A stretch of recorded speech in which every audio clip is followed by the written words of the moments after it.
direct conversation, some deep reactions, please. All this comics narration ain't late to me. A little more talk, a lot less read. A little fight, baby, is what I need. Close the trade, open up your brains. Explain it to me. Explain it to me, baby. Explain it to me. Thank you, Vandello, and welcome back to Rhett Conversations. My name is Josh Wasta, a.k.a. Fallout Fury. And with me, I like the way she works it. No diggity. I gotta bag it up. It's Leia Cameron. Oh, what a great song. No diggity, hello. No doubt. Oh.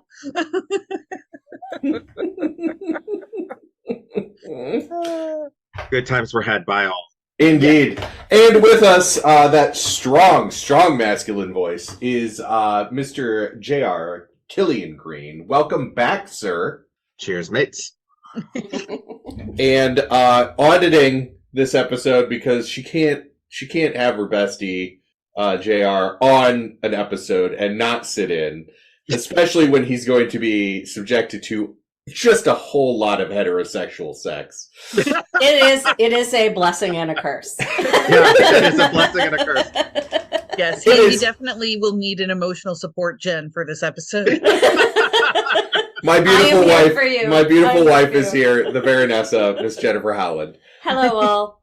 And today we will be talking about Matt Fraction's independent comic, Sex Criminals, which is, Matt Fraction is one of my favorites. Yes. He did the definitive Hawkeye run, which we've talked about on this show before.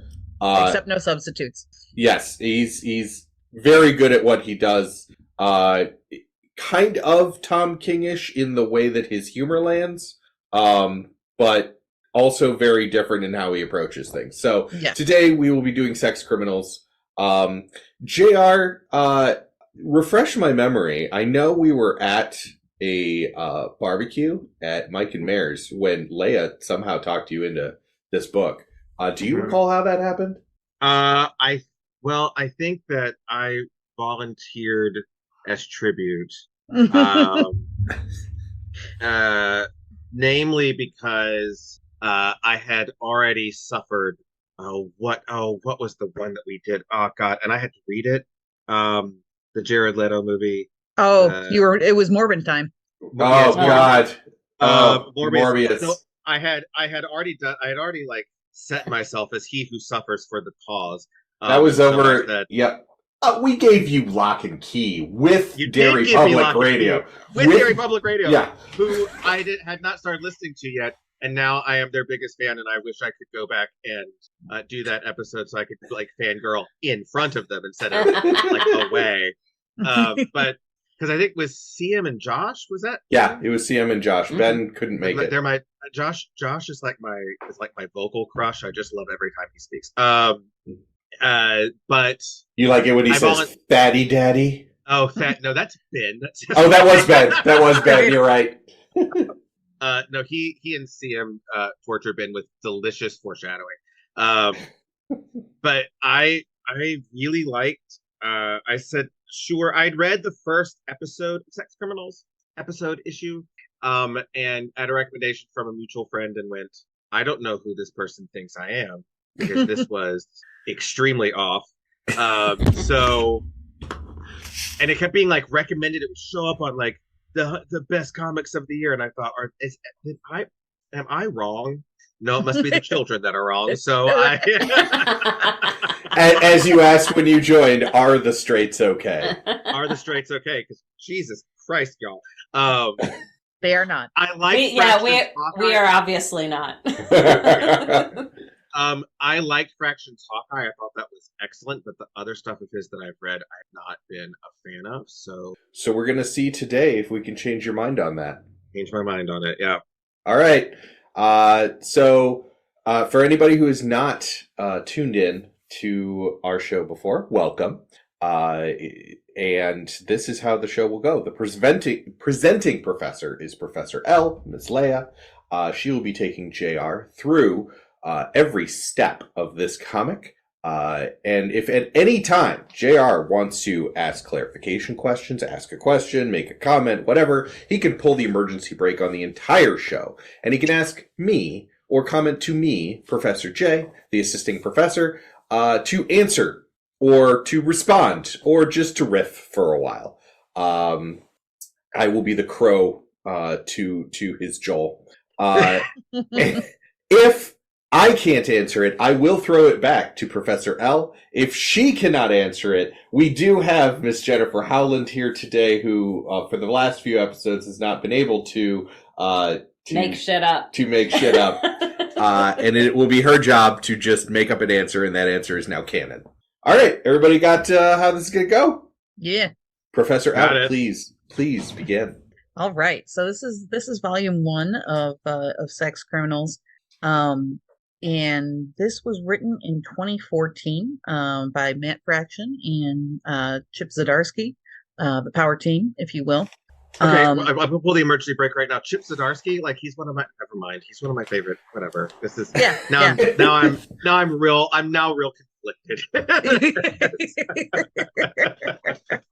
Chip Zdarsky did the best Jughead. Yes. I apologize. Yes. He did like literally the best Jughead I've ever seen. Yes, absolutely incredible. So they did this together, the Dream Team. And so when we open up the comic, issue 1, first thing we see is there's a man and a woman starting to have sexual intercourse in what appears to be a public bathroom of some type, while somebody yells at them from outside, threatening to come in after them. However, just as they start to do it, you see a bunch of sort of like colors and everything goes kind of blurry. So the narrator for this comic is Susie. She's going to be telling you a lot about how we get to where we are in the story, and it does jump around a little bit, so you're going to have to bear with me slightly, because we're going to go back and forth. So immediately after this scene, then we jump back to the past. So the father of Susie is killed in October 28th, 1997. A guy comes into the bank where her dad works as an accountant and just kind of starts shooting up the place because he lost everything in a stock market crash, and he was high on drugs and decided that was the best way to solve his problems. And her dad dies. After her dad dies, she's kind of left, even though her mother is still alive, she's kind of left to her own devices. Her mom can't handle what happened and develops a drinking problem. So in order to get away from her mother's constant, crying and general poor mood, she decides that the only way that she can really get away from hearing her mom, have some kind of breakdown is to sit underwater in the bathtub where it's quiet. This is how Susie accidentally learns how to masturbate using the faucet of the bathtub. When she has her first orgasm, she realizes that she can stop time. Hold, please. Yes. Well, I'm just pulling the emergency brake for my own sanity right now. Yeah. There's a lot of women's parts in this. Yeah, there are a lot of women's parts. So they asked the gay man to come on and talk about women's parts. It feels strangely appropriate and inappropriate all at once. Okay. No, I just need to take a break of learned to masturbate under faucet and froze time. Yes. I just needed that moment to sit with me for a minute. This is sort of like oh no, I can't remember the name of the movie, but where Jonah Allen discovers how to masturbate in a bathtub. It seems to be like the way of things. Yeah.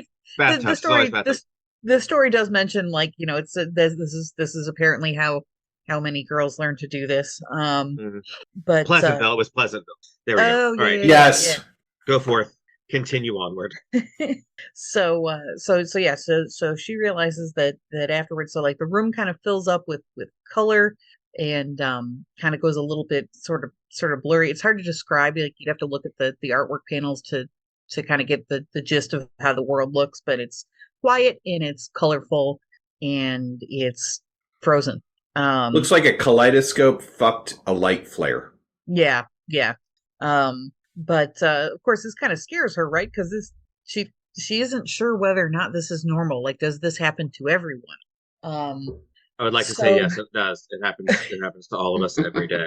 Congratulations. So, that's it. The also, it sounds like J.J. Abrams is lighting this. So yes, absolutely.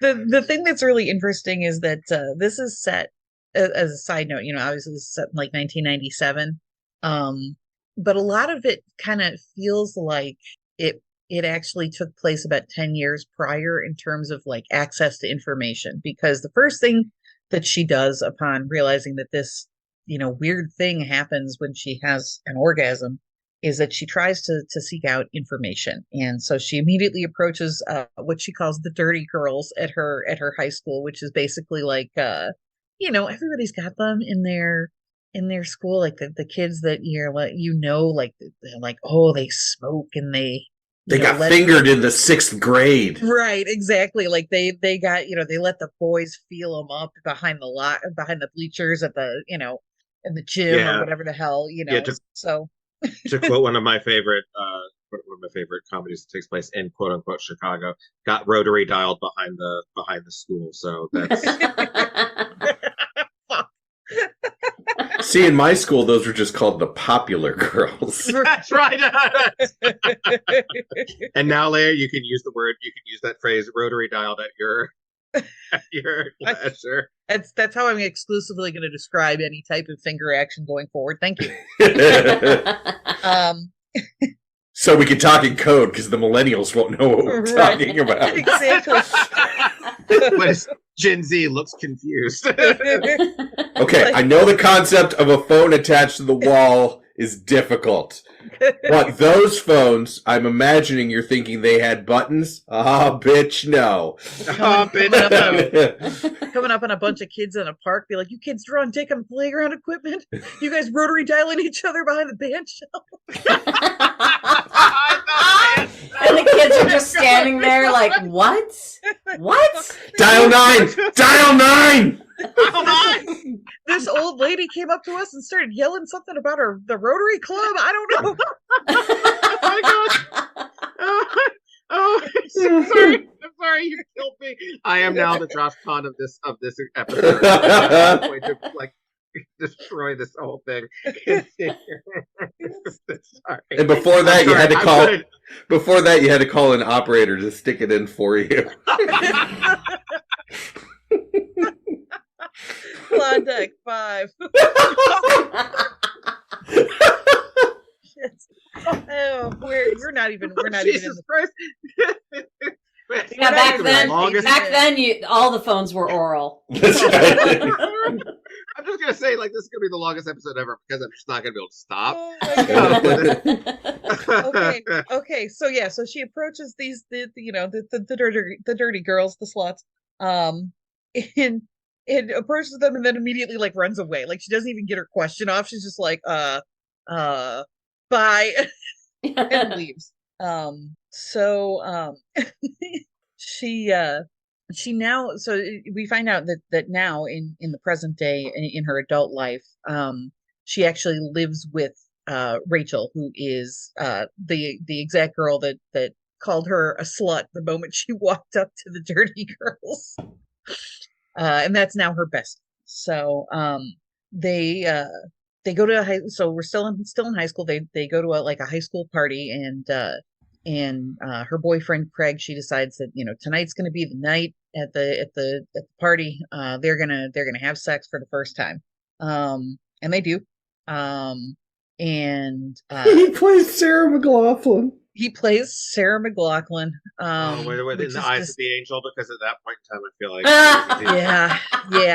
yeah. It literally says it like for the rest of my life, whenever I'd get a latte or see a sick dog, I'd think about my hymen. Oh man. Oh boy. I feel like everybody kind of has these little stories of like bad music playing At some point during, like when we were all young, there was a terrible song that was associated with that. Mine For was years, I didn't see this. Oh, sorry. Go ahead. Oh no, I was gonna say it wasn't "Losing My Virginity" song, but my probably worst sexual experience took place to "Fitter Happier" by Radiohead. Wow. Oh, that is not a sexy song, ladies and gentlemen. No, it just it's kind of terrifying. I missed the second half of 7 because I was having sex in a hammock while we were watching it. I'm so vanilla compared to you, but I was just gonna make the joke that in my opinion, one of the worst you could do would be "Butterfly" by Crazy Town. That's when you've gone so far afield, you're now out. I think really the ultimate would probably be Yakety Sax. I think that would be. I would leave. I would just get up and just walk out of that. I'd be like, goodbye. Don't call. I don't know. I'll side with JR and say it's got to be pretty bad to be going at it and hear, "Come, my lady, come, my lady," and just to have like the girl that you're with be like, "I'm trying, Paul Oakenfold." I just as soon as you said the name of that song, you know who popped into my head? Angelico. Because the dance he does would go with that song perfectly. Oh gosh. Oh my God. Oh, okay. God. Okay, continue onward. It's gonna be here till 7:00 tonight. It's gonna be great. So they have sex and time stops, and there's actually a really cool panel of her of Susie wrapped in a bed sheet, just kind of looking down at this entire like frozen house party by herself. She definitely feels very, very isolated and alone. Like this is happening to her, and it doesn't seem to happen to anybody else. It's just very weird. It also freezes him on his vinegar strokes. Yes. Oh, well, thank you for all of that. It's so full of excitement. I'm filled with Christ's love right now. That's all I can say to quote saved. So Susie decides, and Susie is very much like I was when I was a kid, is she decides that if, she doesn't know anything about this, so she's going to ask as many questions as she can. And she decides that she's not going to do anything until she gets the answers that she needs. So she just starts doing research. She just starts like going to the library and, reading things and whatnot. So going to the public school librabry is the public school library. Here. It is definitely key because it's literally just ever try to utilize the resources of the public school system to learn about sex. No wonder so many dumb kids get knocked up. Nobody knows anything. If they do, they're legally bound from telling you. This was written in 2014. Just want to point out, still prescient today, 10 years later. Oh yeah, that's true. Yep. So round 2 of Susie versus the Dirty Girls. She kind of storms up to them and is like, "Hey, bitches, I got something I want to ask you, you sluts." And they're like, "Excuse me?" And she's like, the thing that happens, when you touch yourself where everything bleeds colors and all you can hear is that low rumbling sound and everybody's frozen? Like, what's up with that? And then she just runs away. Because they're all looking at her like she has 2 heads. Like, nobody knows what the fuck she's talking about. But Rachel takes pity on her, and Rachel decides that she is going to snag Susie later and is like, "Hey, come smoke with me in the girls' room. I'm going to teach you everything I know about sex, like just the most hardcore, crazy shit. If you think you're ready, I will tell you everything." This leads to 2 straight pages of completely made up sexual positions that cannot possibly be pleasurable or in some cases literally possible. Yes. Physiologically possible. I will not go through and describe all of them. It is nonsense. It's very funny. I will say the one that you could probably just envision just seeing the name is shrimping. Yes. I just my soul left my body for a second there. Now it's back. Yeah. Yeah, if you choose to read this later, you can just flip quickly through these 2 pages.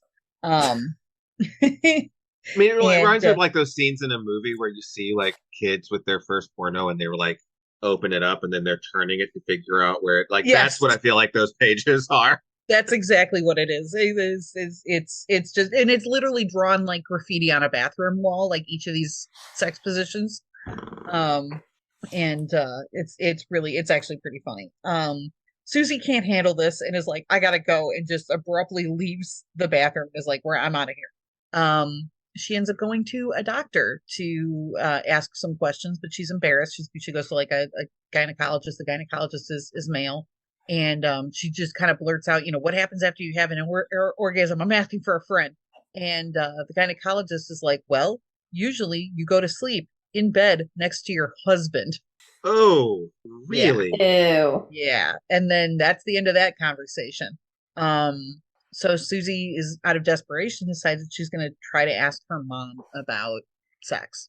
Her mother's response was, she's like, hey, I have a couple questions. And her mom's like, okay, about what? She's drinking. She's sitting there drinking what honestly looks like it's red wine out of a tumbler glass.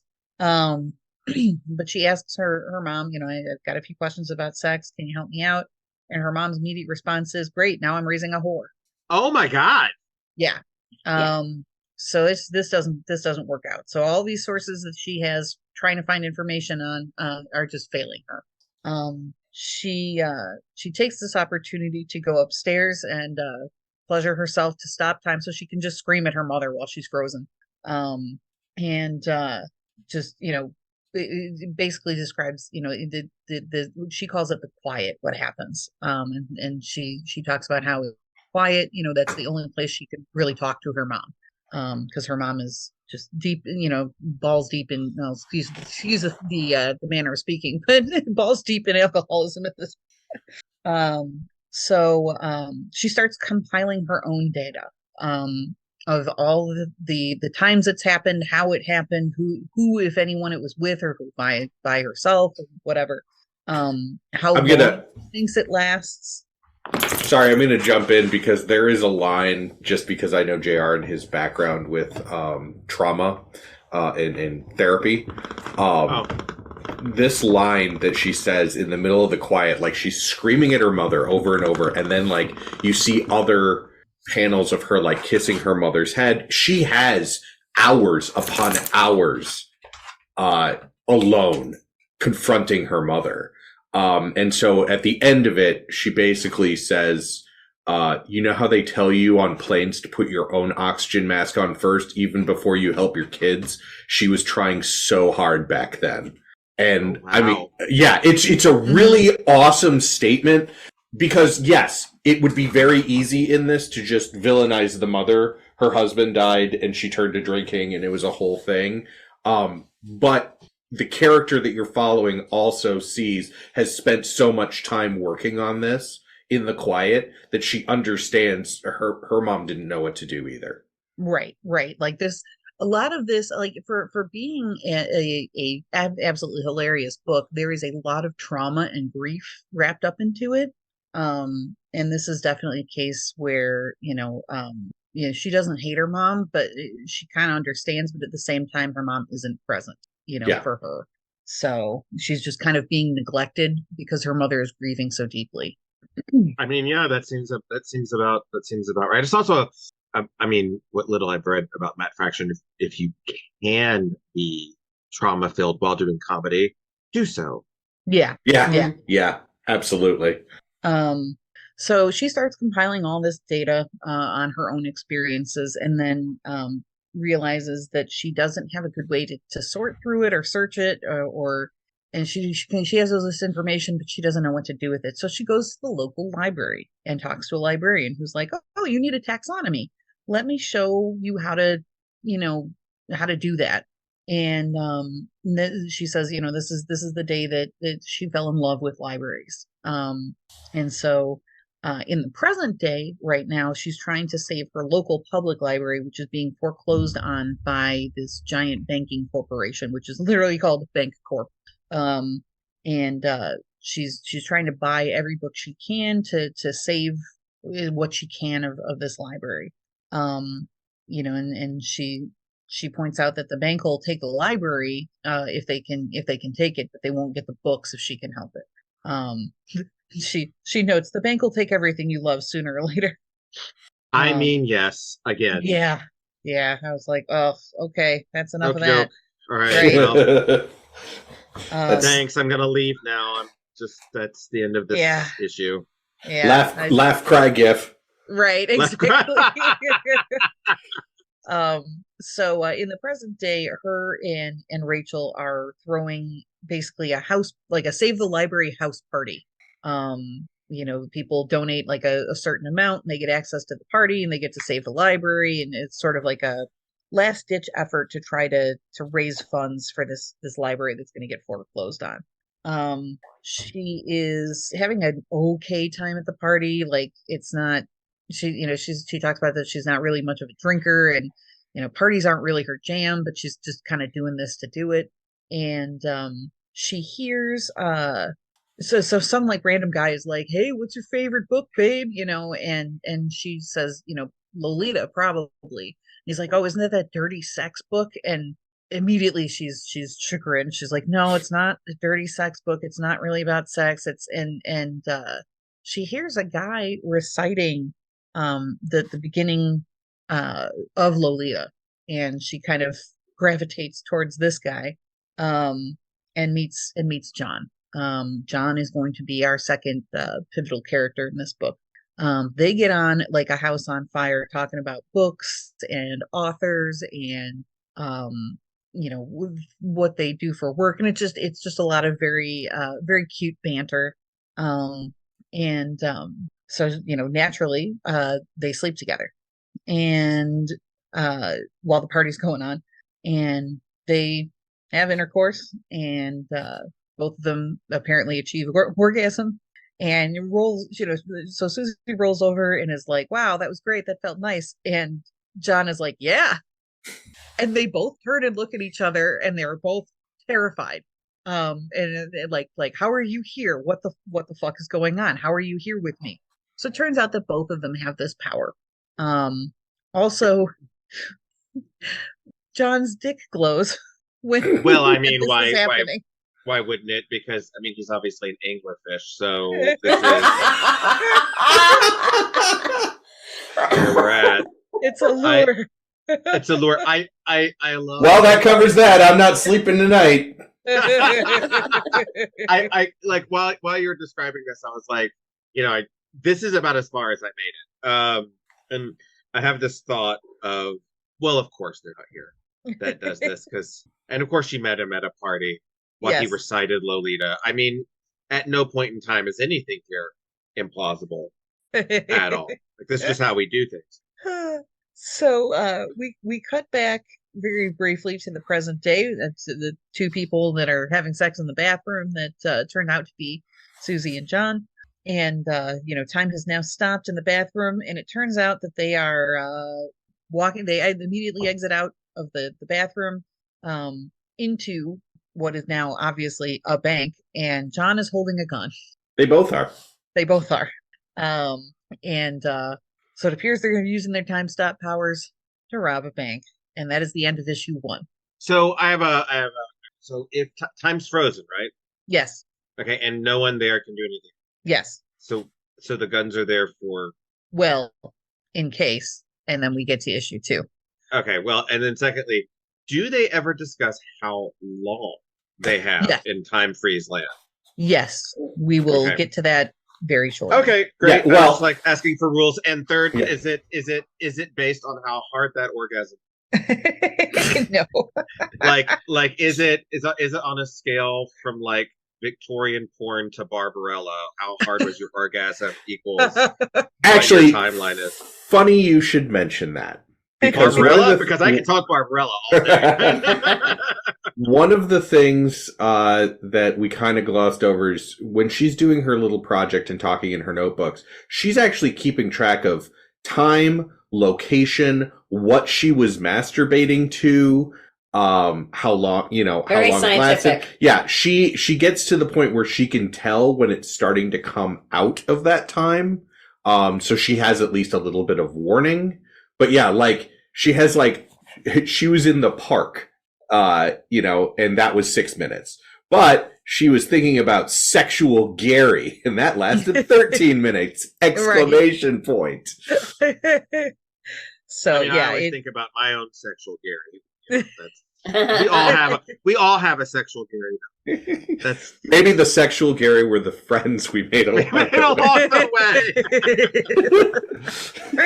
Yikes. Oh shit. Okay. Anyway, issue 2. It's only been 45 minutes. We're good. Right. Shit. Issue 2.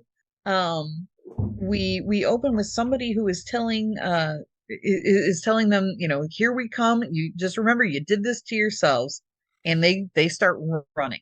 So they're trying to rob this bank, and all of a sudden you see that there are 3 people that are after them. That's who's calling for them. Okay, children, we're coming, and you see a panel of 3 people dressed entirely in white. One of them looks kind of like this older balding guy in like boxer shorts and a white t-shirt. So like white boxer shorts, white t-shirt, and he has some kind of utility belt strapped to him. There is a woman with red hair and a sort of like ball gown on, and long gloves they're all white except for the hands, which are black. And then there is a genderless looking person, possibly male, hard to tell, that is in what appears to be an all white like bodysuit with a red sort of kind of the red kabuki. Yeah, that was the word I was looking for. Kabuki like face. Sort of a kabuki-esque face mask on. They look pretty terrifying. Like an Oni mask? Yeah, yes, kind of. where it has just the red kind of design and black around the eyes, and everything else is white. Yeah. Okay. Yep. I got it. So it's either we're now in like a good Japanese like movie or a Quentin Tarantino film. So all right, cool. Right. So then we cut back in time again to conversation between John and Susie, where Susie is asked, how did he learn that he could do this whole time stopping thing, and he talks about how when he was young, back then sex was everywhere and nowhere at the same time, and he's shown as a kid like trying to watch like scrambled cable porn, he's like, we knew that the internet had pornography on it. However, we were young enough that we didn't actually own the computers that we searched for porn on. So like, at school or at the library, and of course stuff would be blocked and they couldn't find it. So one night, Halloween night to be exact, he and his friends are out, just trick-or-treating, whatever. And they get jumped by some local bullies. And as they're getting jumped, he turns his head and he sees a rock that has some Here we go again. It's the torn up woods porn. I believe I've talked about this in the past. But it's all okay, go back. Us now. Go back. Wait, he sees a rock with what? Torn up woods porn.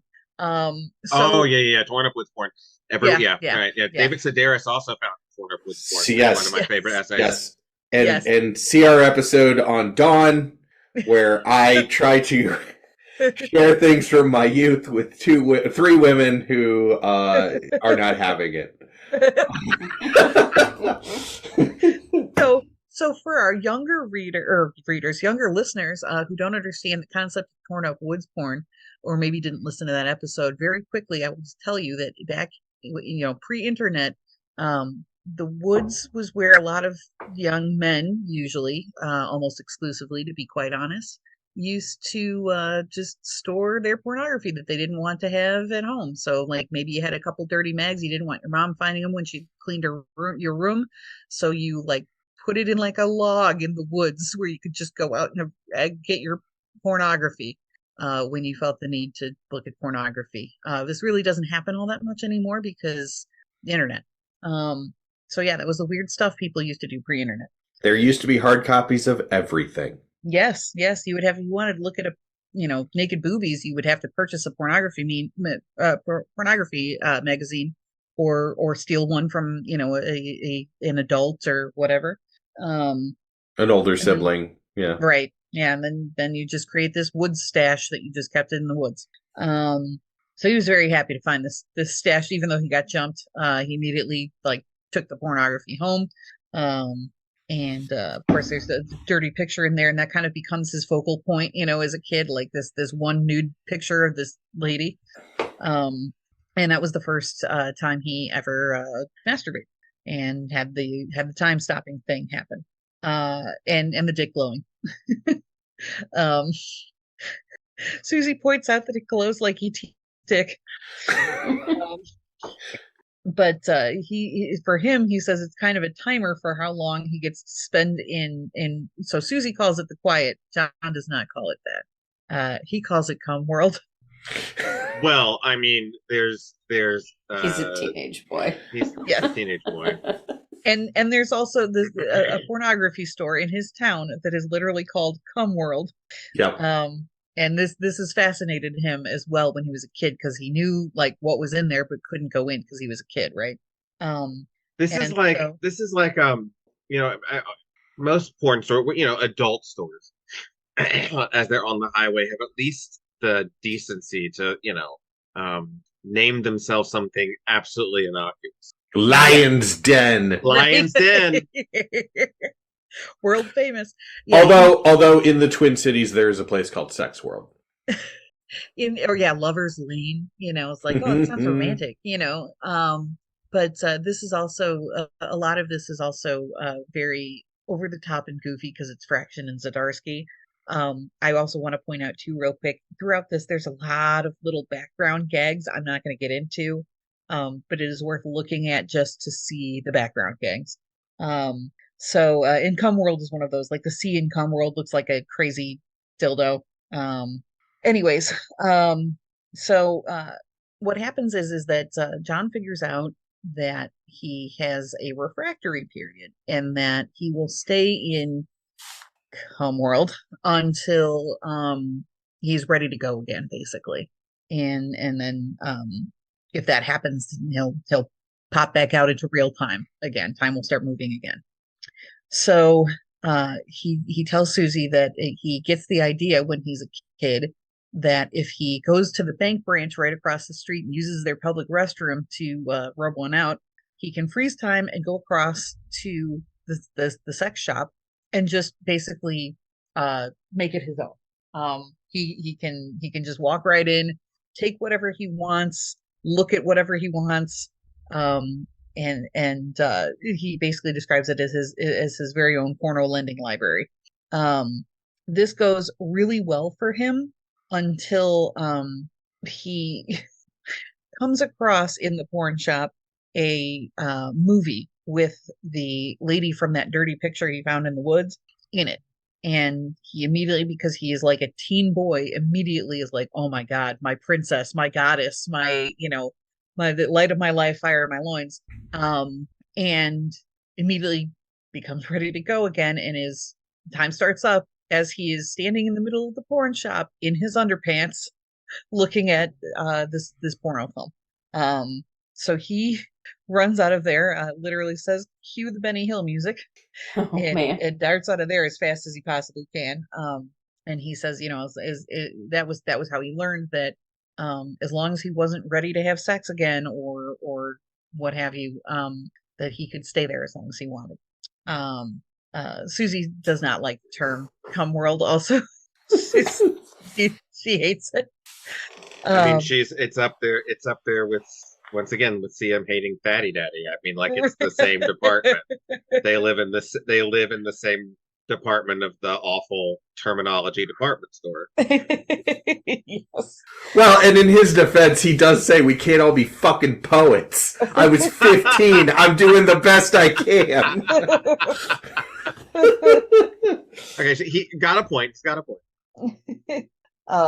Yeah, well, also Istanbul was Constantinople, so Now it's Istanbul, not Constantinople. Not Right. Constantinople. So if you're looking things for can someone in change their name. So No, this- Jen. Everyone's name stays the same, no matter what. Even if you change it, it doesn't. Everything is the same, no matter who you are. I think Cum World should decide its own identity. Cum World should decide its own identity. It is not sentient, and I disagree. You know. I disagree.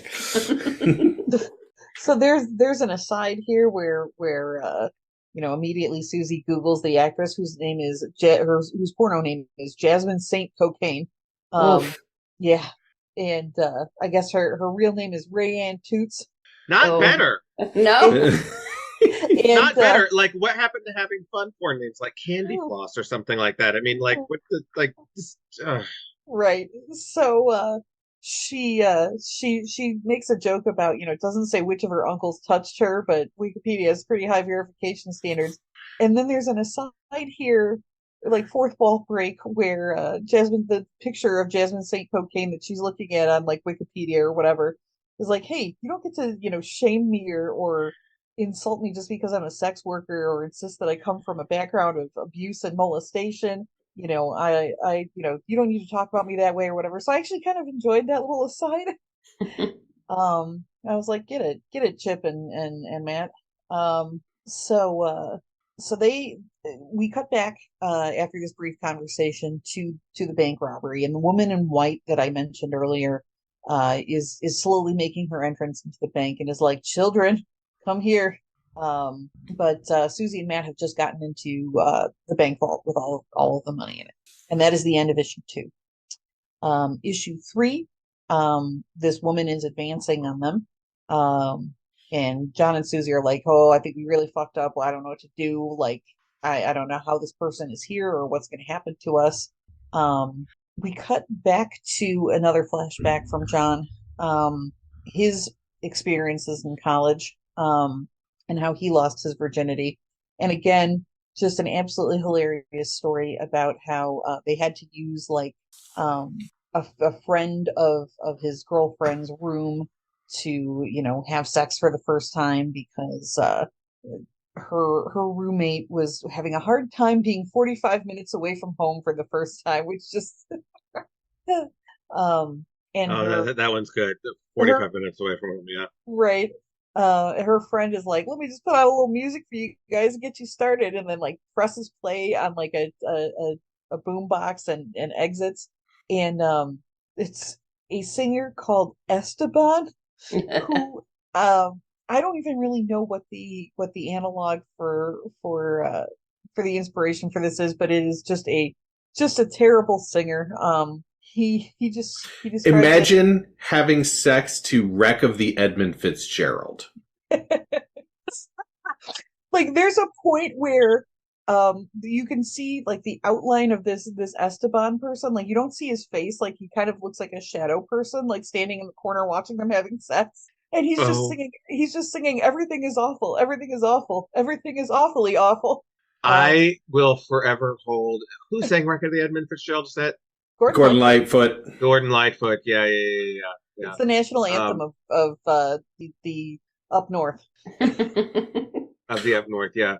You can also tell how white we are from the immediacy in which we answered Gordon Lightfoot. Look, yeah. I always get it confused with Roger Whittaker, and I think that's just because Roger Whittaker appears in an MST3K episode. So where I grew up in northern Wisconsin, close to Duluth, that was like everywhere. Like they celebrate the day up there, don't they? I wouldn't say celebrate, but there is definitely remember for sure. And it's not Kashmir Pulaski Day. No, yeah, like growing up, it was one of those things where I mean, it was on every bar, every jukebox. It was all everywhere all the time, and I was under the impression when I was a kid that it was like some sort of ancient thing that had happened, maybe like in World War I or something. And I didn't realize until I was much older that the Wreck of the Edmund Fitzgerald only took place a couple of years before I was born. Yeah. So a lot of the people who were up there knew people. They were friends, they were relatives and coworkers that had passed away on this boat. So it was very, very real for them. And I just thought that this was some sort of ancient like folk tale, like Paul Bunyan, the Wreck of the Edmund Fitzgerald. So yeah, no, that's the only reason I have that information. It's just immediately I'm like, if you don't know who Gordon Lightfoot is, you're not allowed to go there.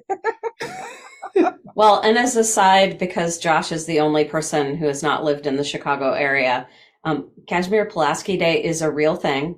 Yes. Schools are closed on Kazimierz Pulaski Day in Chicago. I do not know who that is, so... Yeah, I didn't either until I lived in Chicago. Kazimierz Pulaski was a Polish Revolutionary War general? Yes. Yeah. Yes. There you go. That's all you need to know. It speaks to the... Fought in the textile wars. Fought in the textile wars. Yeah, that's exact. Yes, that's part of the... Not Kashmir. Kazmir. Kazmir. Yes. It speaks to the high Polish population in Chicago. So yeah, so like this. Cast me outside. How about that? This That's is it. I'm now done with this entire episode. Thank you. I apologize to everyone. They thought you were saying all the sex criminals. It's not happening. JR, my eyes just rolled back in my head so hard I gave myself a headache. This discussion is about as sexy as Esteban singing. Yes, it's true. Oh, so he was having sex with the Smiths? Kind of. Yeah. He does. No, the Smiths would be sexier. That's how bad this is. Right. Yeah. Green fields of France. He talked about how Esteban is from England. It's like England everywhere. It's like England every day. Awful, just awful. Everything just completely awful. This is just the worst place in the world, and you're here all by yourself, except for me. I'm here, and it's awful. I love these lyrics. Yes, it's the best. And so yeah, you see like the very last panel at the bottom of the page is what Josh just read off. Just the worst place in the world, except for me. I'm here, and I'm awful. As you can see them having sex in the background. It's and he says, so that was that. We were fucking. Well, good. I'm glad that we have that clarification. So the first couple of times that John has sex, he does not achieve an orgasm until about the third time. And in which case, it did happen, but then time stopped and he was like, oh, there's clearly something wrong with me. I don't know what it is, but this really sucks. They both talk about too how many they've had a lot of sexual experience because they were just trying to figure out what the deal was with this very unusual power. And John mentions that I slept with Kara, Jen, Betty, Liz, Amanda, Brenda, Jaya, and George. And Susie's like, hold up. You had sex with a guy, and he's like, well, yeah, I'm not gay. I was just curious as to see if it would happen with a guy. And it did. And meanwhile, Esteban is still singing. Oh my gosh. God, kill me. So it comes to pass that they end up, Susie and John kind of accidentally, without meaning to, but also with meaning to, have spent this entire weekend together. Like, he has not left her house since the party. And she invites him to stay another night, and he tells her that he's worried that if he doesn't go home tonight, that he's never ever going to go home again. They are very clearly falling for each other, and their relationship is actually really cute despite all the sex. They had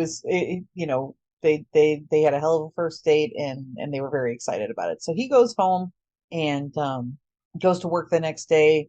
And it's just kind of sitting, in this. He's sort of a secretary to the bank CEO, and he's just sort of sitting in this lobby area at his desk, just watching the time pass very slowly. And then it's like, you know what, fuck this. He goes into the men's room. You just see, like there's an old person with a walker walking past the bathroom. They just freeze up. The colors and the blurry stuff comes in, and John walks over to the plant at his boss's office and just takes a dump, with a fuck you and fuck this bank, sir, and just sits in his plant. Because when all else fails, that's the way you do things. If I had the ability to stop time at work, I cannot tell you how many times I would have used that power for evil. that is, and I know what, who, and where you were talking about. So I'm not gonna get into any details. This is publicly able to listen to, but I would probably not use that for good. I've been very clear in every time we talk about powers that if I get the Force, I go Sith almost instantaneously. That's So meanwhile, as this all is happening, the next day, Susie's also, at her job at the library and is trying very hard to not get anxious for John to text her back. And, it's been almost a full day, and finally he texts her back, which actually startles her.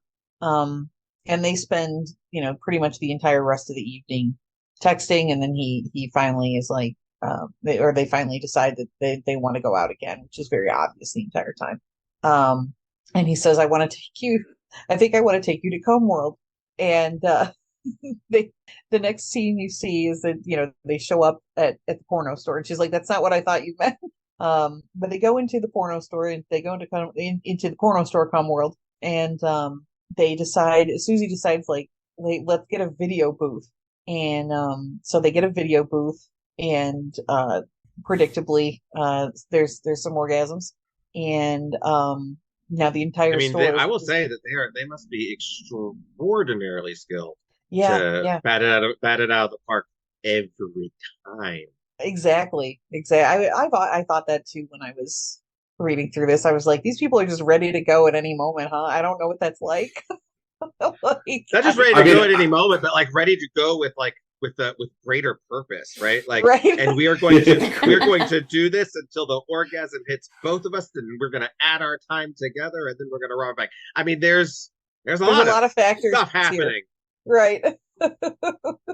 So. Also, I have never. I mean, in my capricious youth, I took many young lady into sex shops. Not once did they show any interest in the video booth. Neither did I have interest in it, because why?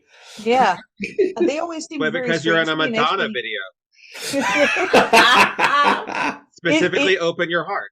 It's one of those things, and John actually mentions, he's like, I never really understood the point of these. Like, why don't you just take it home? Yeah.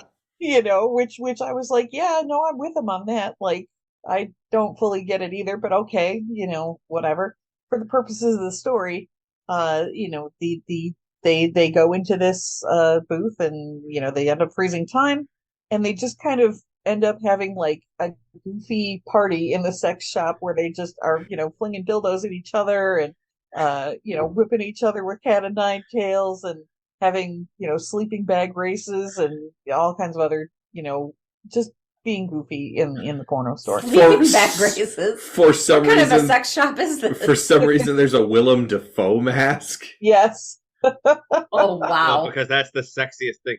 Right. When did Antichrist come out? Because that might have. I'm something of a boner killer myself. I think Antichrist had come out probably at least 2 to 3 years prior to this book being written. Well, everyone knew by that point in time what Willem Dafoe's Ding Dong looked like. Yeah. So I unfortunately watched that film because I thought it was a horror movie, and it was, but not in the way I was expecting. That's because Lars Van Trier. I hate Lars Van Trier. For all of you Lars Van Trier fans that are listening to this right now, fuck off. I'm sorry. The man needs a therapist and someone to yank that camera out of his hand so we don't have to listen to him, to listen to his goth playlist over and over again while people die sadly, and everything is. It's like it'd be like having sex to a Lars Van Trier film would be like having sex to but with visuals. Everything is terrible everywhere all the time. You've pretty much summed up what I don't like about Snyder. Yeah. I mean, the there's some articles that are like, Snyder needs to do this, and I'm like, Snyder he's pretty. Can we just like let him be pretty, and then like that's it? Like, we all know that pretty people could just walk through life and not have to do anything. let him just not do anything. Like, that'd be neat.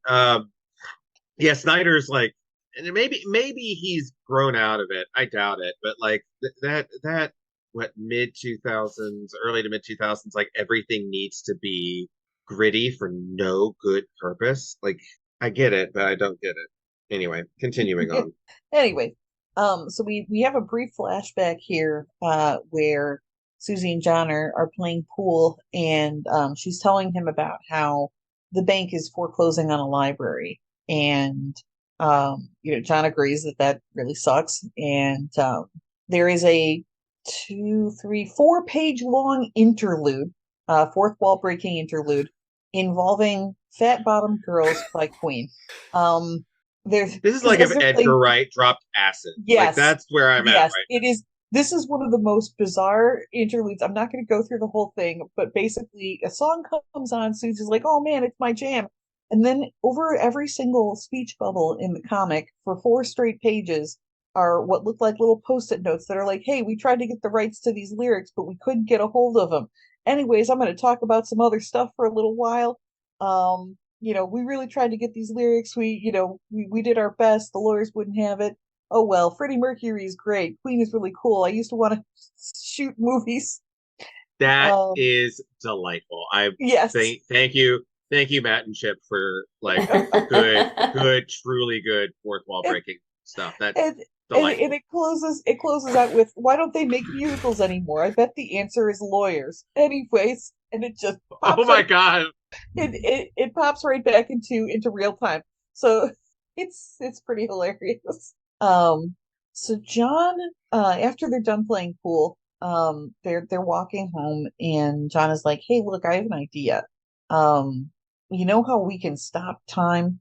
What if we just took the money that the library needs from the bank and then just give it right back to the bank? And that way the library won't be foreclosed on, the bank won't be any the wiser. We just committed a victimless crime. Like, what do you think? Isn't that cool?" And Susie's a little hesitant at first. She's like, "Well, I wouldn't even know how to run up a bank if you want." And John's like, "We do it while we have time stop. We do it in the quiet." And he's like, "What's the worst that can happen?" Which is famous last words. In present day, during the bank robbery, the 3 people in white have kind of apprehended or started to apprehend Susie and John. I should note too that the guns that they have look as much like real guns as possible. They are not actually real guns. But they don't know that. These people in white don't actually know that. Even though John is like, "Hey, don't worry, it's not a real gun." And the balding larger dude with the utility belt reaches for an all white dildo and just slaps John across the face with it. And knocks his glasses off, knocks him to the ground. And the woman is like, "You're in my world now, and my world hurts." And that's where issue 3 ends. There's issue 4, so much going on in this. There is. And we don't know who the hell these people in white are. No. Well, no. the name of the 4th issue probably will add a little bit of context, clarity Yes. to that. Because the name of issue 4 is Sex Police. The Sex Police. You did the same thing that I did. The same thing. In my head, I was like, "Do it. Don't do it. Don't do it. It's just not worth it." But it was worth it. So the Sex Police have now approached and are trying to apprehend Susie and John. And the woman informs them that they're the first 2 that have ever worked together to like do crimes while they've stopped time. And Susie takes a look at the big balding guy's utility belt and notices there's a vibrator on it. And is like, "What kind of police get to carry that?" And she makes a lunge for it, and manages to take this guy's wallet. Looks at his wallet and is like, "Holy shit, this guy is a bus driver. These guys aren't real cops." We flash back again to the plan that they're making to rob this bank. And John's trying to talk Susie into it. Is like, "Hey, look, the bank isn't going to lose sleep over this. They're not going to lose money over this. They always stay open. They stay open by making everybody else close, basically." And he's like, "We could do something good with our powers. We can save the library. The bank will write it off, and the library will stay open. And we've done something good with the stuff, with the powers that we have."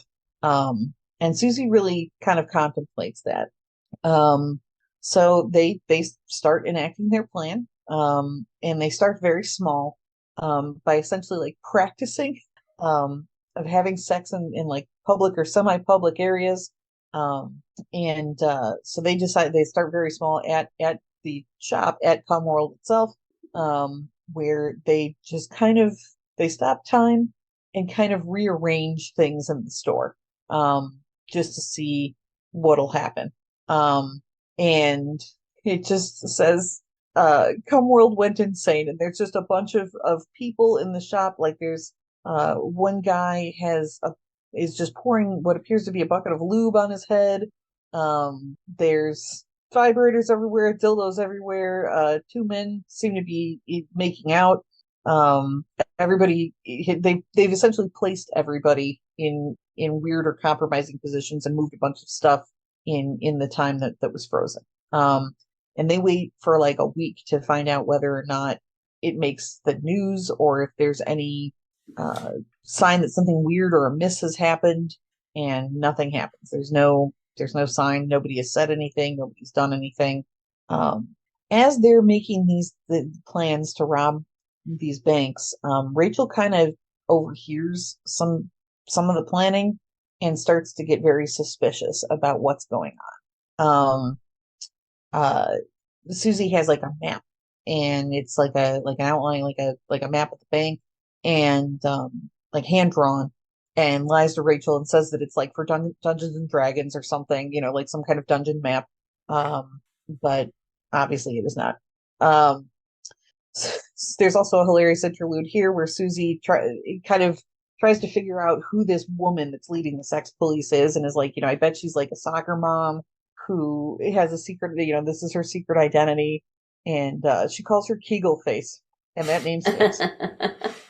Was it her what? Kegel Face. Oh, that's good. That's. I know how I'm addressing your Christmas card now, JR. Oh, good. That's gonna,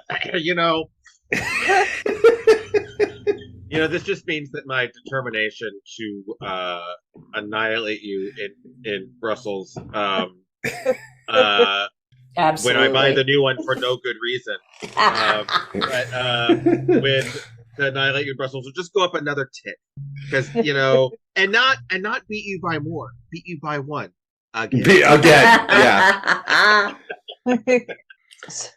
So Susie imagines that these sex police have some kind of they're a secret paramilitary sex army, keeping the world safe from deviants with uniforms and code names and whatnot. And this Kegel face woman is like their Bruce Willis. So this woman is shown then, this woman in white is shown walking into the sex shop and is like, hey, has anything weird happened here? And this guy's like, no, of course, everything is always this messed up in this store. There's employees frantically cleaning up like, vibrators, dildos, and edible panties and whatever. And so she's like, okay, I think we found there's two. She picks up her phone and is like, there's two of them. I think that we need to meet at night at the Denny's at 9:30 after my kids are asleep. Because it's taco night. Taco night. Oh my God! They're gonna go play One World by Night right after that. I can't deal with my own life. I'm gonna go kill somebody's character. So there's a flashback here too where Susie talks about how in college there was this guy named Jeff, not Jeff, but with Jeff with a G, just so that we're clear. Joff. Joff. Two F's. Who was a high school somebody, football player that got into college on an athletic scholarship, typical jock. And her bestie Rachel, of course, hooked up with him. And they were together for about 3 weeks until she comes upon Rachel in their dorm room, who is like sitting in the dark crying and getting high, which is something that she doesn't normally do. And it comes out that this guy assaulted her. And nobody did shit about it.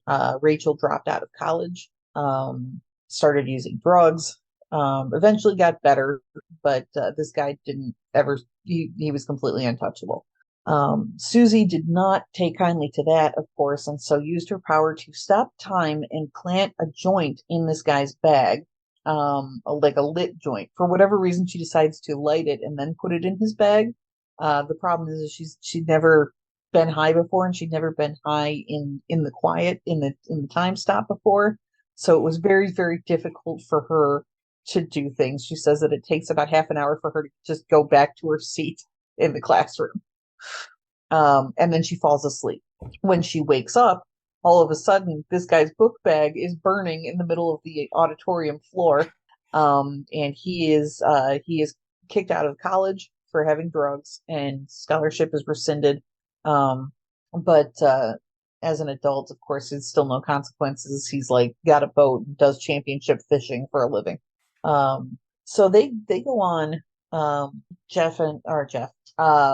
John and Susie go on to enact their plan in the present day. And they start small and take like small amounts of money from smaller bank branches. And eventually are working their way up to the mother lode, which is the bank that the big bank that John works at, and the one where Susie's father was killed. So this is the same bank. Oh, fun. Yeah. That's not going to cause any kind of issues. Right. Internally. Right. No Trauma Central. Yeah. So once again, Rachel kind of overhears them planning something, and covertly calls the police, and is like, I think my roommate and her boyfriend are having sex in public and robbing a bank. Like they want to rob a bank, but they also are having sex in public. And then we cut to the dispatch officer. Is like, you don't say. One moment, please.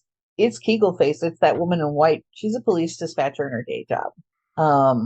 Fast forward again to the bank robbery, and is like, this woman is like, you two are both under arrest. And John's like, on whose authority? Like, do you have a badge? Like, how does this work exactly?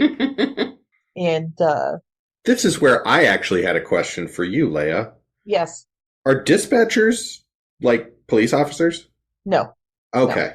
No. They simply relay information. Anybody can be a dispatcher. I think in most states with a minimum of a high school diploma.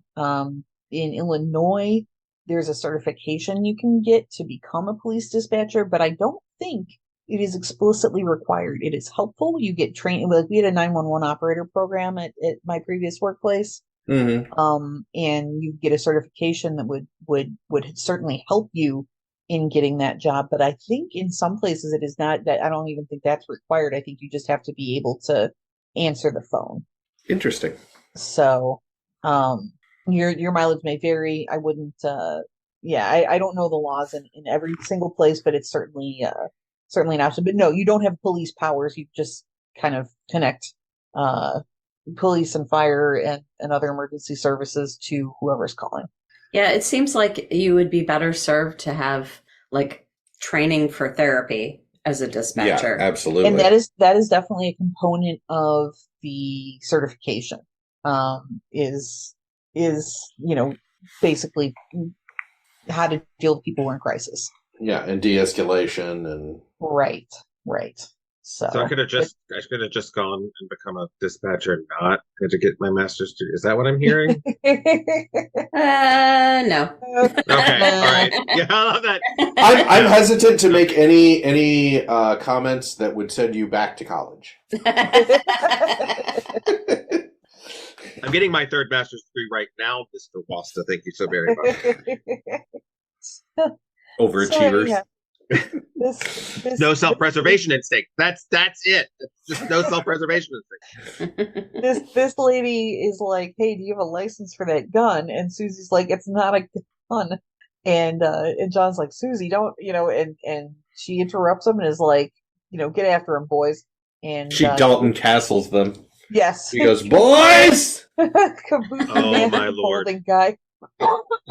Kabuki mask and balding guy immediately start to go after them. And they use, it's kind of indistinct because everything is very blurry and brightly colored, but they use essentially like these fleshlight tasers meant for sexual purposes and tase them. And the woman instructs the boys to wrap them up and get them out of there. And that is how issue 4 ends. Don't fleshlight me, bro. Yeah, right. So I never want to hear that ever again.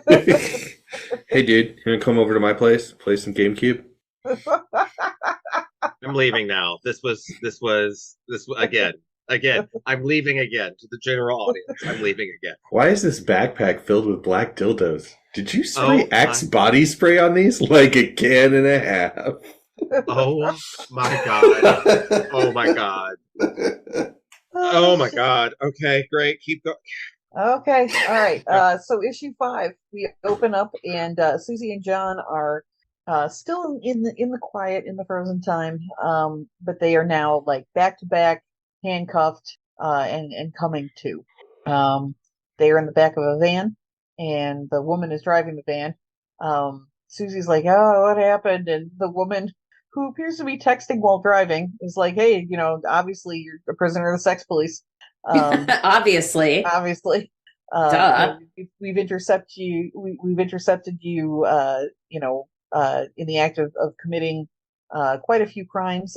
There's rules beyond laws that people like us have to follow, and you two are going to get us caught.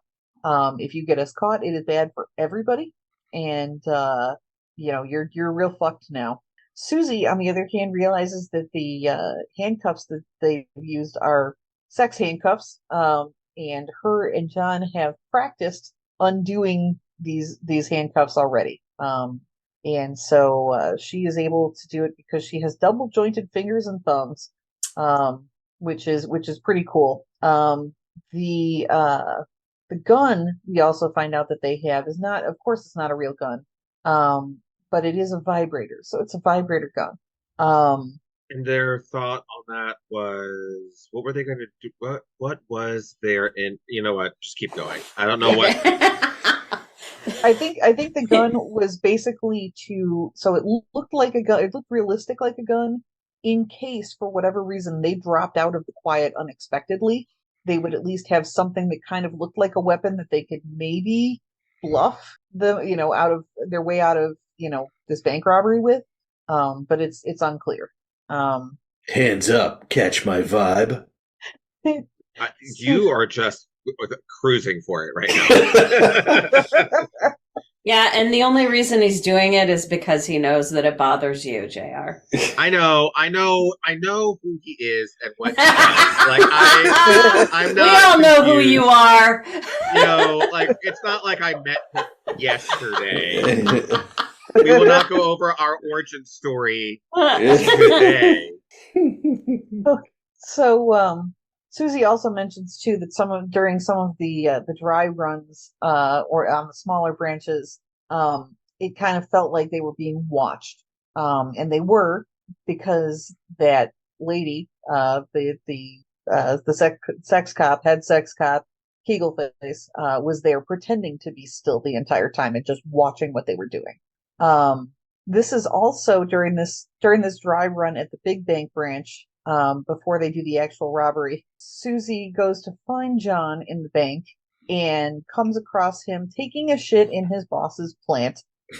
And he's like, "Oh, hey." And she predictably is like, "What the fuck?"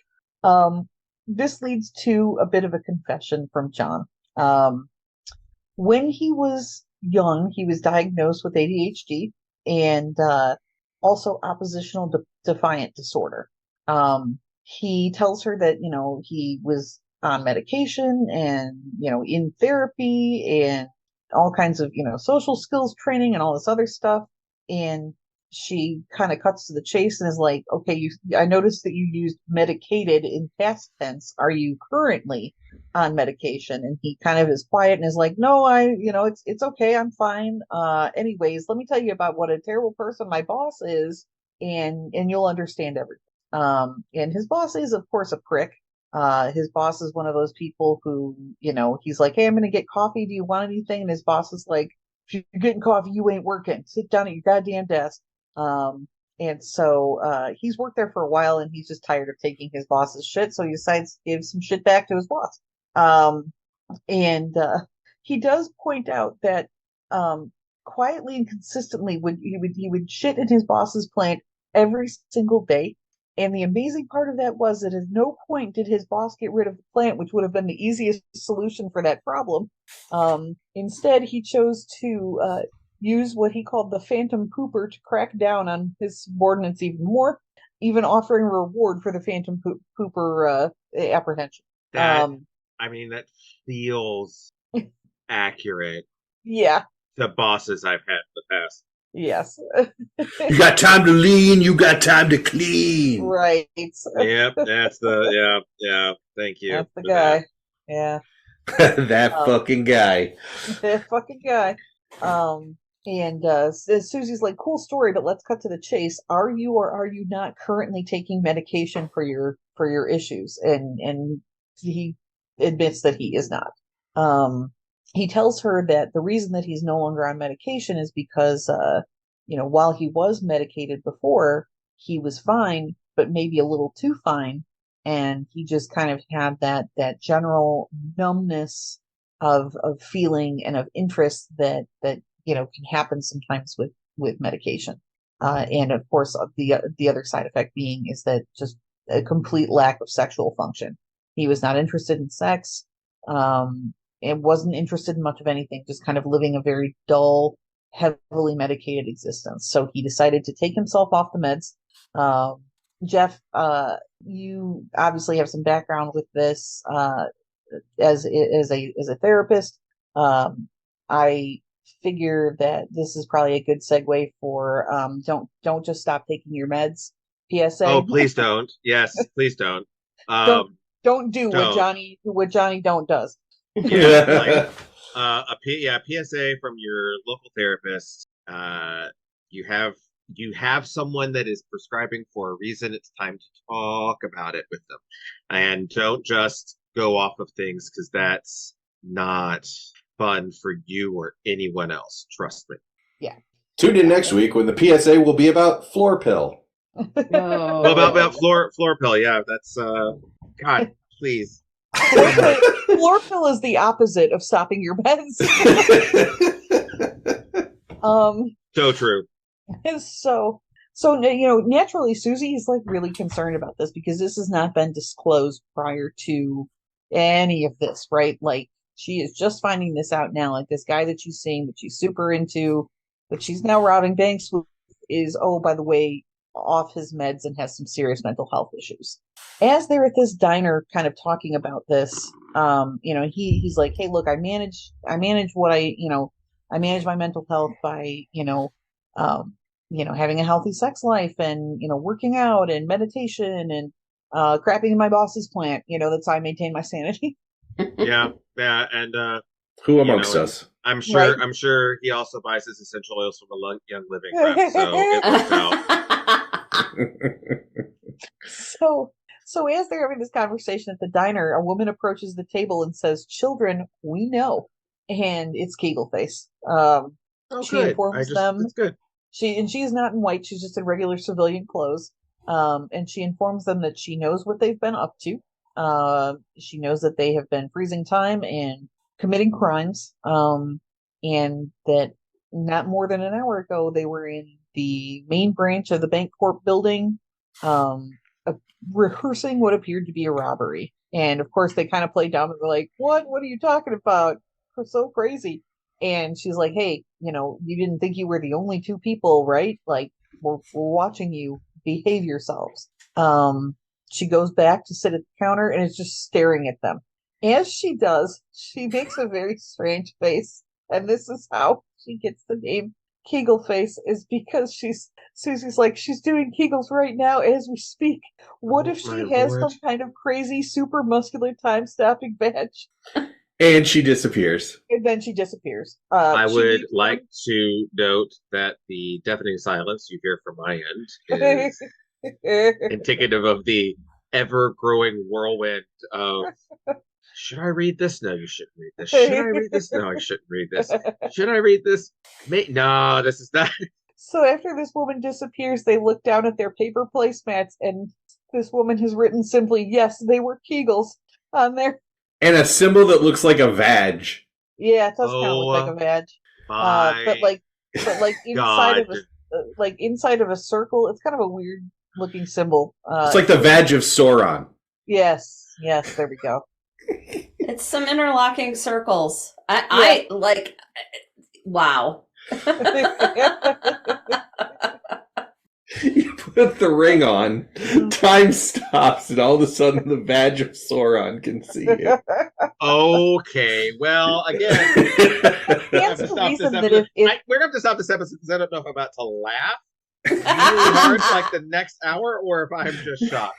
It's the reason that if John's dick glows after he comes to completion, if you will, I mean, wouldn't Susie's hoo-ha glow?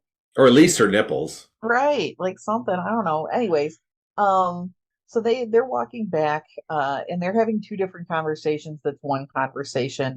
John is talking about whether or not that woman in the diner was a cop, and Susie is still very focused on the fact that John is not taking medication for his mental health issues. And John explains that, he definitely has, obviously a few what he calls weird outlets. But it's either that or he has this very bland, heavily drugged existence, and he doesn't have any interest in sex. The pills may have made him quote unquote normal, but they also made him feel dead inside. And so, he apologized. Yeah, and just an FYI to our listeners, there are dozens of different kinds of antidepressants. That's why you talk to your doctor. Yeah, that's why you talk to your doctor. If one doesn't work, you get on another one. Yeah. Yes. This episode of Ret Conversations is the Talk to Your Doctor episode. Talk to your episode. Don't do what Johnny Don't does. Go and watch Crazy Ex-Girlfriend, and specifically the antidepressants are so not a big deal song. Right. Oh my God, yeah. Yeah. So John apologizes to her, and it's like, I'm sorry you had to see any of that today. It wasn't a problem before today, but it'll be okay going forward. And he's like, don't worry, we got this. He drops Susie off at her apartment. Susie walks in and is immediately confronted by Rachel, who is like, I need you to come clean right now. Are you and your guy, the guy that you're fucking, are you guys planning to rob a liquor store or a bank or something? And Susie is kind of shocked and storms out, kind of panicked, like, what the hell am I doing? This is kind of gotten out of control at this point. Rachel, meanwhile, watches her leave and picks up the phone to call Mrs. Somebody. We don't know what her name is, but we do find out on the next page that it is Kegelface, who still doesn't have an actual name. She is busy making a salad in her kitchen for her family that is sitting around the dinner table. And in front of my salad, I had to do it. There we go. Right in front of her salad. Right in front of my salad.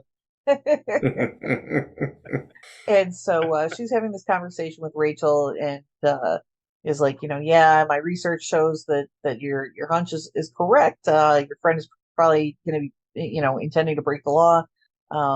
But thanks for the info. I'll keep in touch. And then she turns around and, is like, all right, kids, dinner,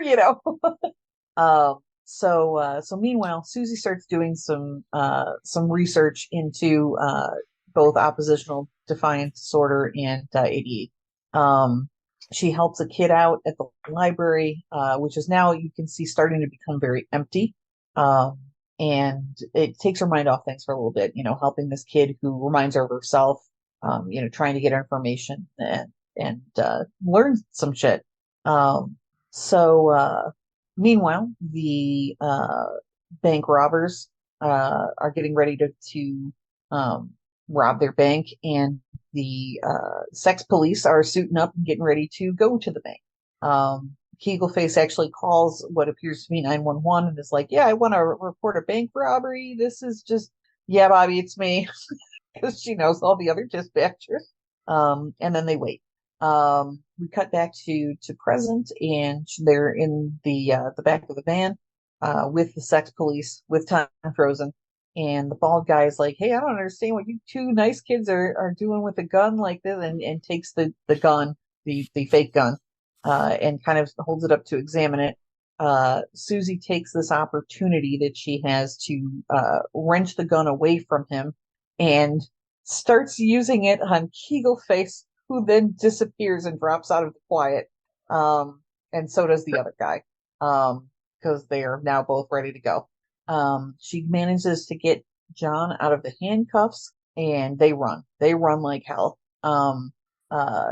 Susie also takes this moment to try to get some information. She gets the cell phone from Keagleface, who's now frozen, and is like, I want to learn more about these people. I don't understand how they know more about how like this phenomenon than we do. I want to know as much as they do. So they continue to run, and that is where issue 5 in this first volume ends of Sex Criminals. They are now on the run for sex crimes. I just want to point out that I know you're being quiet for comedic effect, but it will all be edited out automatically. So No. On the run from their sex. There's just how in some comics you're just along for the ride. There's a point where like the Ferris wheel's turned over one too many times, and now it's just of course they are. Of course they are. Of course. Why wouldn't they be on the run from their sex crimes? Who's the guy involved? Who's this? You know what? You got to get horny to get in there, but you can't be horny or you'll get out. Like it's sure everything's. Joel, We've reached the point where everything's normal, right? Everything's normal. This is how life is. I just walk around getting horny, going into the quiet. Joel, why would anybody want to do that with Mitchell? Why would anybody want to do that with Mitchell? my God. Yeah, so that was Sex Criminals. So have you landed on a do you want to read this or do you not? I think that it is one of these comics that I will admire from Matt Fraction and I, like, we just have a weird relationship. I mean, because we dated, just kidding. Matt Fraction, like sometimes I really like his stuff. Like once again, like Hawkeye was beyond amazing, right? And Chip Zdarsky, right? Same thing. Like Chip Zdarsky, Jughead was one of the best comics I read that year. Like it was, and no one will believe you when you say that. Right? But it really was one of the best comics I read.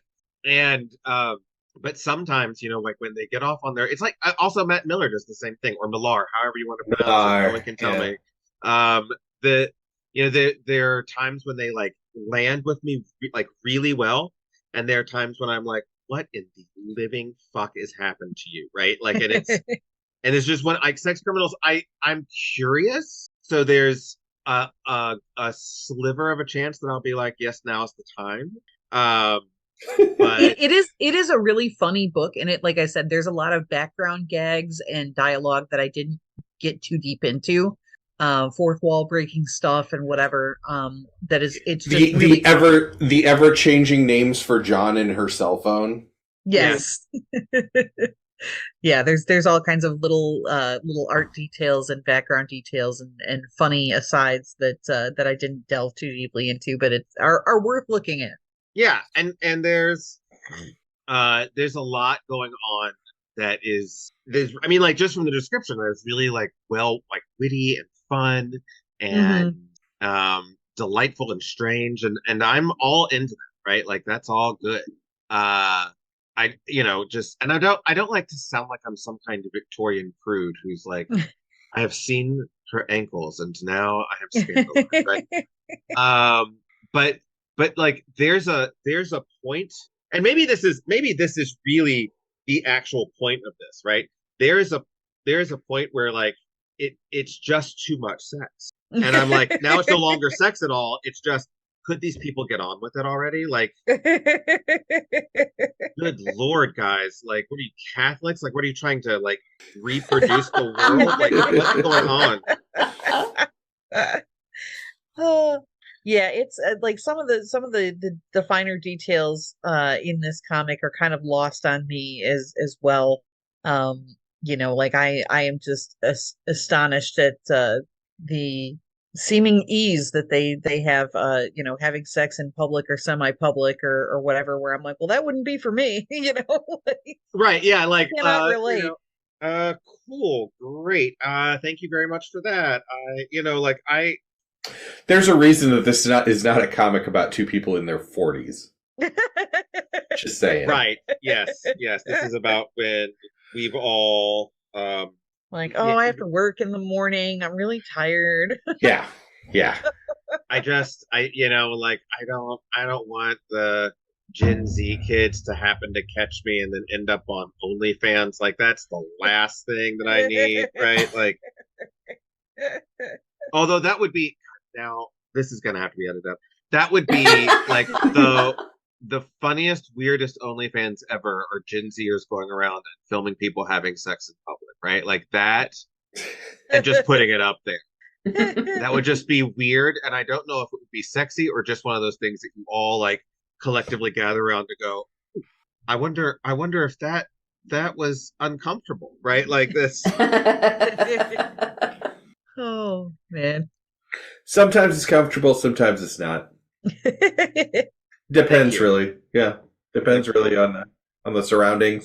Is it sandy? Is it, well, yeah. you know? I can tell you that stone stairs on their way up to a graveyard will dig into your back. Oh, good to know. Thank you for that. Yeah. But stone stairs going anywhere else, they're fine. Yeah. Oh, Yeah. okay. It's the graveyard that does it. It's right. the graveyard while someone plays My Chemical Romance Black Parade. Right. That's what really gets in there, right? Like that's the Esteban. Everything is terrible. Everything is terrible. Like a complete side note that's not going to make it this episode either. Like Black Parade, everyone's like, "Oh, it's such a great," and I like this is a torture song for some young 13-year-old who discovered he was a superhero by his father taking him out to like some annual morning parade that seems to go on like Annual in goth their parade. town. Annual goth parade, then looks at them and says not, hey, look, we're all like memento mori, let's have a conversation about like the temporariness of life, but your job is to save the world, have fun. I will say the lyrics are the most fun to try and work into conversation and get as far as you possibly can before somebody calls you out on it.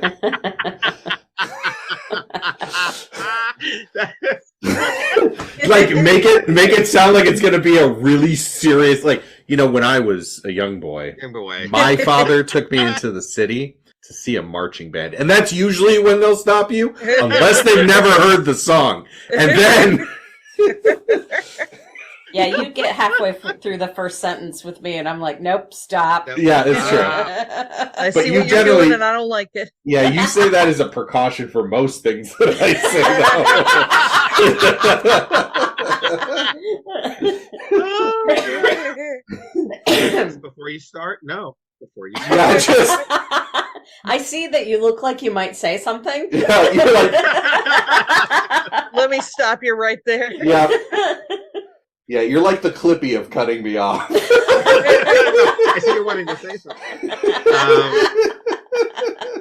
I see Wow, you're trying thanks. to make a pun. I see you're trying to make. Could you maybe consider not? Well, this is the reason why I'm not allowed to come to Iowa all that often, is because I'm besties with Jen, so we like have our moments of, you know, like 1920s, you know, besties gossiping about the neighborhood, and then Right. Josh and I are going to make dad jokes together. Yeah, Yes. that's true. It's just, and it's at the same time. So Yeah, you are a talented person. Yes, that's for but- sure. There are certain shenanigans we get up to that having the both of you closer here would be great. For example, last night we watched The Marine 3 and 4. Oh my god. the what? It was The so terrible. Marine. There are 6 of them. The first one stars John Cena in his first ever film role. It's bad. It's terrible. The second one we skipped entirely because it stars Ted DiBiase Jr. and who the fuck cares? However, the magic happens in 3 through 6 where The Miz takes over the lead role. way. Yes. And No. we watched 3 and 4 last night. 3, he is on leave because he is a Marine. And he goes home and there is a domestic terror plot involving Neil. I can't remember the name of the guy. He was in No, Arrow. no, just kidding. He was Darian Dark in Arrow. Neil Mc something. Yeah, McLaughlin, something like that. Anyway, McDowell. Anyway, the Marine defies the FBI, who are incompetent, and goes and basically saves his kid sister, who is one of the hostages, and foils this terrorist plot. The beginning of the Marine 4, he has been discharged because he went up against the FBI in 3. So there are actually consequences in an action series, which makes me really interested. That is, without a doubt, first off, you had me at the Biz, right? Like, that was... Oh, yeah. Well, in the Marine 3 as well, there is no romance plot. There is no romantic interest, to the point where I was like, there were a couple of scenes where I'm like, is he going to kiss his best friend? Yes, his best friend, who is played, Jesse. He's from Letterkenny. He's the guy that created and stars in Letterkenny. Oh, Jared Kiso. Yeah. Yes, a very young Jared Kiso plays the sheriff of the town that the Miz is from, and his best friend, Bridgeton, Washington. Yes, and there are honest to God moments where they're looking at each other, and you're like, "Holy shit!" There all is of the chemistry sexual there. chemistry in this movie is between the Miz and this dude. That's kind of. Now I'm interested. You should also watch it. To watch this this tense drama. Fuck the action, just be like, kiss. Yeah, well, and it's not intentional, but there is, and then the only women in the movie are his sisters. Yeah. So yeah, I was like, wow, there's no way that Vince would allow this to go. But yes, if you wanted to see Jared Kiso looking disturbing amount like Hangman Page. Oh yeah. Oh man. Oh, I could see that too. Oh shit. Now okay. I don't really need, this is the trouble, I don't need Jared to get sexier for me. Like, I don't need that. I don't need anyone to turn the volume up on him. So Jared Kiso really, for Wolverine in the MCU 2024. That's right. I also it's as everyone knows, right? Like, well, not everyone, the people on this podcast listening to this do not know my introduction to the world of wrestling, besides like a group of the South that was on everywhere all the time, 100% of the time. Joe, Leia and I went and saw a play that was luchadors wrestling as Aztec gods, which is fantastic. Yeah, it is the one of the coolest greatest things ever. And then I was like, ooh, very nice. And then they would just start sending me beautiful wrestling men, and I'm like, yeah, you need to not, right? Like that is not fine. Yeah, you really should watch this weekend's Andrade Del Idolo match. Yes. Oh man. Actually, there was a beautiful. There was a pay-per-view on Friday, and since you really enjoyed the lucha wrestling that we saw in the play, there was a beautiful match between El Hijo del Vikingo, who I showed you, and Black Taurus, who is a very, very large, terrifying man who should be illegal. It was a wonderful match, and it was. I think you'd really be into it. It was very cool. Well, like everyone knows that I have my love of the big beefy guys, but then I also have love for people like Darby Allin, who big and beefy or skinny twink. There is no in between. Yes. Yeah. Right. Like. Yeah. There is an in between, and his name is John Silver. Oh my God. Jeff doesn't know who John Silver is, but it's like watching one of the Seven Dwarves wrestle. Yeah, like Jeff, imagine if I were a very jacked dude with no hair and a beard. He's about my height. He is incredibly short, but he is also very, very... Like, he's very strong. He's built like a fire plug, and he is freakishly strong. And he's just goofy as hell. I love him. John Silver is my fucking dude. He's so great. All right, this has been Wrestling Hour, but we're gonna... Jeff, I'd really like to thank you for coming back on again, suffering through this with us. Fun. I have volume 2, so when you come visit, I'll put it right next to your bed. Oh no! It is worth looking at. Honestly, it is. Again, all the background gags make it worth it. Please write to retconversations@gmail.com if you would like to be part of season 5. We are taking people now. Even if you do not know a comic that you would like us to take you through, we have an extensive list that we can send you that you can just choose something. But, until then, take it away, Vandello.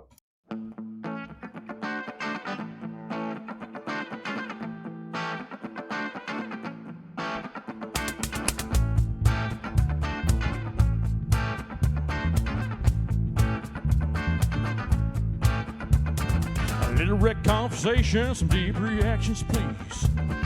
All this comics narration ain't me. A little more talk, a lot less read. A little fight, baby, is what I need. Close the trade, open up your brains. Explain it to me. Explain it to me, baby. Explain it to me. Explain it to me, baby. Explain it to me.